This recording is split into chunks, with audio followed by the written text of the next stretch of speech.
but Larry Bird was cold. I don't think nobody ever could get out with him. He talked trash against us, talked trash with against everyone else. And I'm looking at this guy like, he's nuts, you know? When you talk about NBA players that would put fear in other players, the first people that will come to your mind will be somebody like Jordan, Shaq, Kobe, or maybe Kevin Garnett. But I feel like there's one guy that should be on everybody's top 5 when talking about the most feared NBA players, and that is Larry Bird. Like the trash talking he was having with other players would just disrespect. So we will start with number 15, David Robinson, aka the Admiral, who left an indelible mark on the NBA with his extraordinary skills and contributions to the game. There is rarely any footage of David Robinson talking about Larry Bird, but there is an interview a year ago when someone asked him who was his favorite player to play against, and this is what he said. And I know a lot of you young folks may not really remember Larry Bird that well, but that man was a magician. And yeah, no, he was amazing. And he was 6'9", and he had the skill set of a guard. He wasn't that fast. He wasn't that great of an athlete, but he had the heart of a lion. And so playing against him was kind of my real first taste of, man, I want to do that, right? I want to compete against that every day. That's the kind of thing that's going to make you a monster. And there were a lot of great players. I mean, make no mistake, I've faced a lot of great players every day, but I think when I came into the league, Larry Bird was at his peak. And he was incredible at what he did. And he was humble, and he came to work every single day.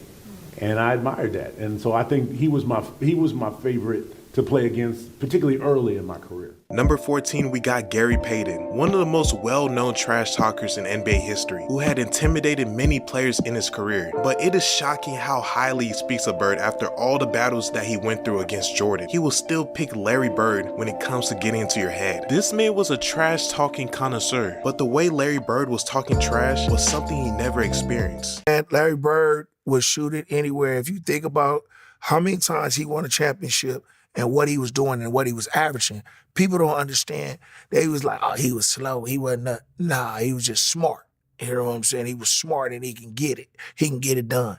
He wasn't MVP all them times and all the All-Stars all them times for nothing. I'm going to take you over to this corner. I'm going to dribble 2 times. I'm going to hit your ass in the face, and it bet not touch the rim. Wow. And then he said, if it do, I'm going to come right back and do it again until it touch it. That's how Larry Bird used to get out. Wow. That's crazy. Yeah, Larry Bird was the coldest shit talker ever, man. And he bagged it up because he was so cold. That's you know crazy. what I'm saying? So people, ask people about him. Motherfucker used to tell you, boy, you can't do shit with me. I'm too motherfucking good for this. Wow. I'm going to give you a Christmas present.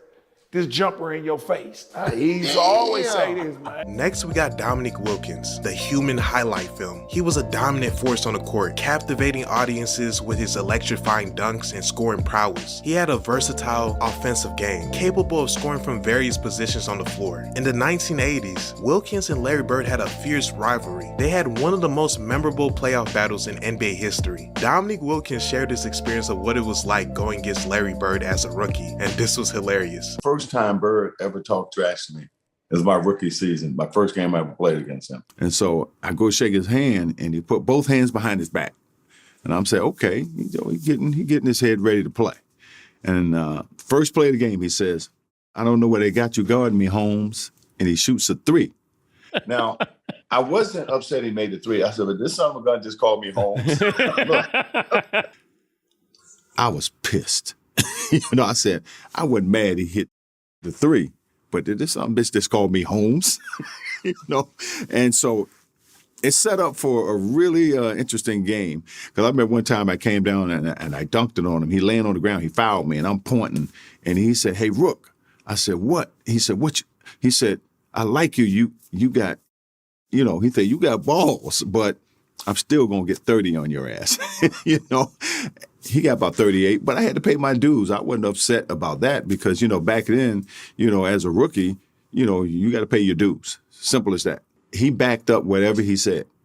If he tell you going to hit a shot to a certain place, or if he going to take you down to the post, turn around, hit a fadeaway J, he gonna do just that, and ain't nothing you can do about it. Joe Dumars, a Pistons legend who many called a Jordan stopper and a key member of the Detroit Pistons bad boys era. He holds deep respect for Larry Bird. The intense rivalry between the Pistons and the Boston Celtics during the late 1980s was marked by fierce competition and mutual admiration. You will see Joe Dumars explain how smart and tough Larry Bird was playing against like it was a chess match. I said, but please let's not forget how incredible Bird and the Celtics were in their prime. I said, they were almost impossible to go in there and beat. And they said, why? I said, because you could not make a mistake with them. If you turn your head or you don't rotate right on time or whatever it was, those guys made you play. And it was him. Like he was a savant on the court, like just a savant, like 2 plays ahead on everything. And so I was just talking about this maybe 3 or 4 days ago, how hard it was to go into Boston and beat a team when Bird is in his prime. Dennis Rodman, a Hall of Fame NBA player, renowned for his rebounding and defensive prowess, had so many battles against Bird when he was on the bad boy Pistons. And even though he said some crazy statements about Bird, like saying he wouldn't be able to play in today's NBA, he still had respect for Bird's game when going against him. He actually had a funny welcome to the league moment with Larry Bird in the playoffs. Check it out. So I think it was 86, 87. So we was playing Boston Celtics in the Eastern Conference Finals. So they gave me the task of guarding Larry Bird. So it's guarding Larry Bird. I'm like this 25-year-old rookie in the league. They said, Dennis, you have to guard him. And I'm like, and you know what I'm saying, guard him. So that was my whole job, to guard the toughest guy on the team, on the other teams. So, you know, so I'm guarding him. And every time I turn my head, he's over there in the 3-point line. He said, I'm over here, Rook. I'm like, you know, I got to go out there and run out there like a dumbass.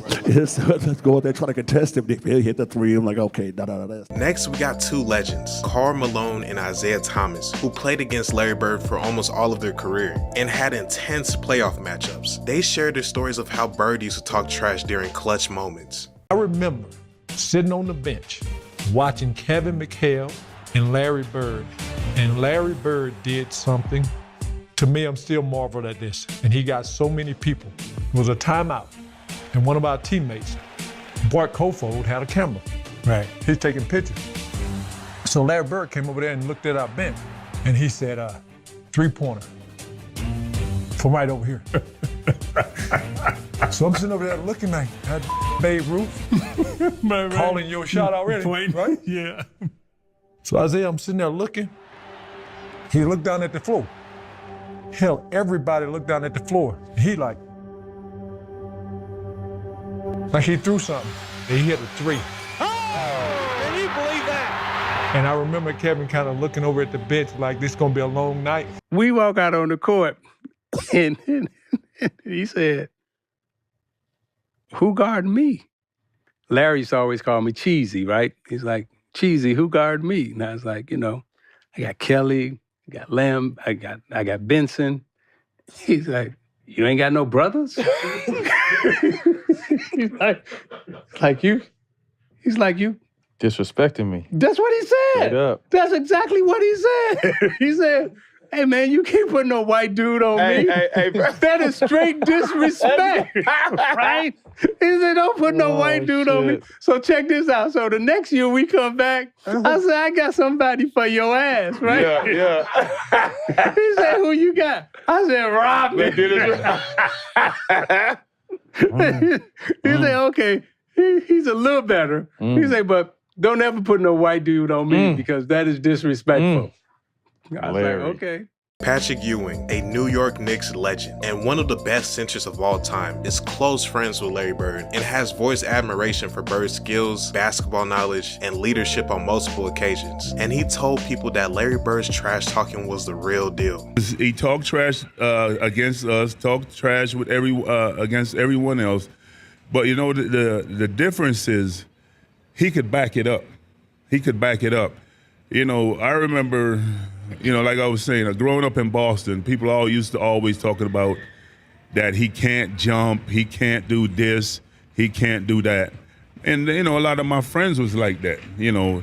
So, I got to the league. I called all my friends back up. I said, all that trash that you were talking, you need to squash all that. This man is great.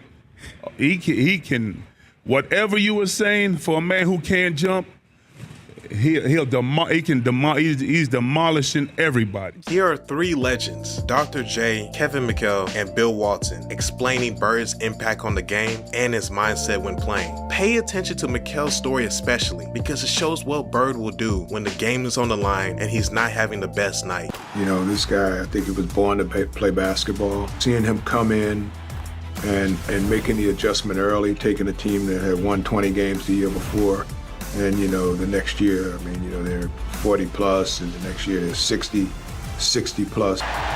Nothing bothered him. Unbelievable competitor, great hands, great vision, great feel for the game, and just, could go out every single night and just play at an unbelievably high level. Didn't have to shoot the ball really well to have a good game because he did so many different things. I'm out, I'm inbounding the ball.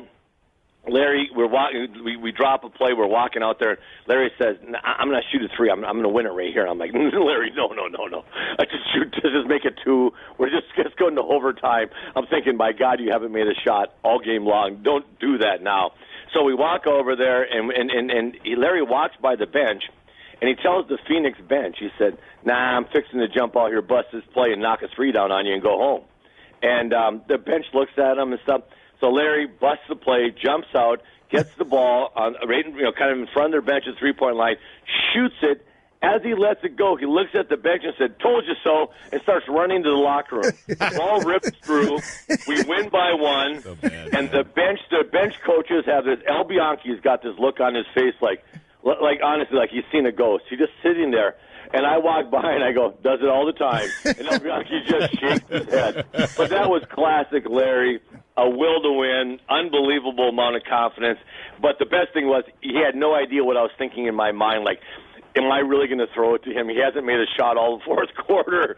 But he ran in, and by the time I got in there, he had already popped a beer. He had a beer in his hand. He was laughing. And I just walked up to him and gave him a hug and said, "Man, you are something." Nobody worked as hard as Larry. He was the first guy there. He was the last guy to leave. He wore that body out with the jumpers and the running and the movement and the concentration and the focus and the discipline and the sacrifice. He had it all. He wanted the light on him. He wanted the focus, and he wanted that ball. And if it ever got to the point where Casey Jones, a coach who we just loved and would do anything for, if Casey would ever call somebody else's play, Larry would just say, no, I'm shooting this ball, and he would. 2 seconds on the shot clock. Bird wants a three out of it, and he gets it.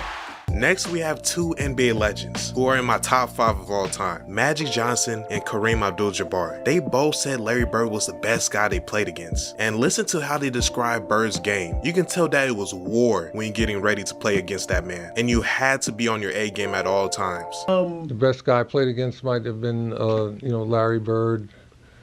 Someone like that. How good was Michael Bird? Jordan. I don't think people look at him and think, he's a white guy, slow guy. He's a chubby white guy. He wore us out, man.